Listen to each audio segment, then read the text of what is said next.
I'm Amy, thank you for tuning in. This is probably going to be my shortest wrap-up video of all time because I only read 3 books in February.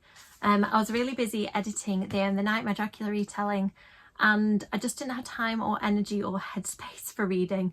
So I read 3 books, but they were really good, so let me tell you about them. First up, I finished The Notorious Virtues by Alwyn Hamilton. Alwyn Hamilton is the author of the Rebel of the Sands trilogy that came out a few years ago that I really enjoyed. So I was super excited to get a proof copy of this. I think this is the Nora edition. They did different proofs at her publishers for this book. And I just absolutely love this one. This might be the book that's got me back into fantasy. I've been a little bit off fantasy recently. I find it a bit inaccessible sometimes, and the names are difficult and the details are hard to keep straight. This book is so accessible for a non-fantasy reader, but I think it's got a lot to offer for a fantasy reader as well.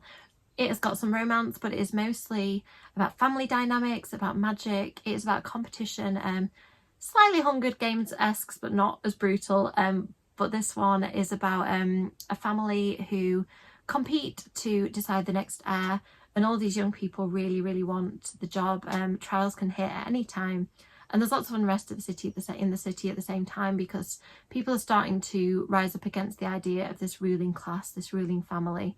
There are several viewpoints which are done really well. Sometimes I find multiple viewpoints hard to follow, but Alwyn has managed to create really distinct characters that I could completely keep track of. I really liked this, so I'm hoping that there are going to be more books. It reads to me like there will be.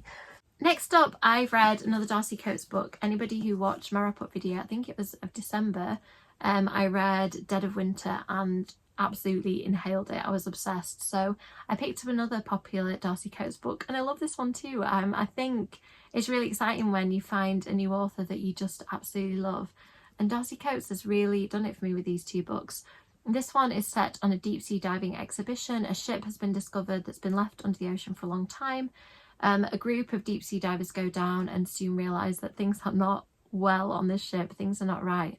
There's also a historical storyline running alongside the modern day one that kind of describes the sinking of the Arcadia, the ship, in real time. This book is so gripping. I loved the characters. I'm really interested in the idea of deep sea diving. I have no interest in doing it, but I like reading about things sometimes that I don't want to do, but I want to live vicariously through characters and discover it. So I just thought this book did everything so well. The chills were genuinely really scary. It went some directions that I thought were really interesting, and I liked the big explanation. I think in horror books and horror movies, they can rise or fall to me on the explanation and whether everything makes sense, and this book does that really well, so I highly recommend. Quite chunky, set some time aside, it's worth it, I promise. Next up, I've been listening to the audiobook of Lucy Undying for a while. It is a Dracula retelling that focuses on Lucy Westenra. Now, I really enjoyed this book. I thought it was really good. It's interesting when you read a retelling of one of your favourite books, because I don't think it is ever going to hit every note you want it to hit, because Dracula is a book that's so special to me that I've written my own retelling of it. It's a classic I've reread loads of times, so I think going into a retelling of it is always going to be risky business. However, I really love most things about this book, but there was a couple of aspects of the retelling that I just, I've chosen to do differently. I would have done differently, but I think that's a personal taste thing. I loved Lucy's character. I think that she was done a real disservice in Dracula, that she didn't get to be a really completely realised character. It felt like she was a plot device. And I love the fact that there are books coming out, particularly adult fiction, it seems, that are giving her a voice. Dawn Kurtagich wrote a really good book that focuses on Lucy and Mina, the madness, and Reluctant Immortals by Glendon Keist does a similar thing where Lucy is centred as a character and given a voice and given a history and, a future. So I thought this book did that really well.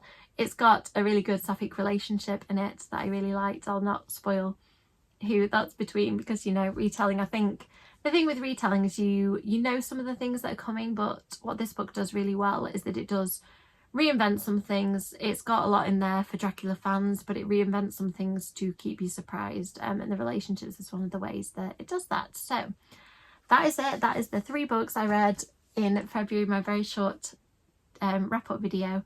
So let me know in the comments if you think that there's any books I should read based on what I enjoyed about those books. Let me know if you've read any of them. As always, likes and subscribes are appreciated, and I'll see you in the next video. Bye!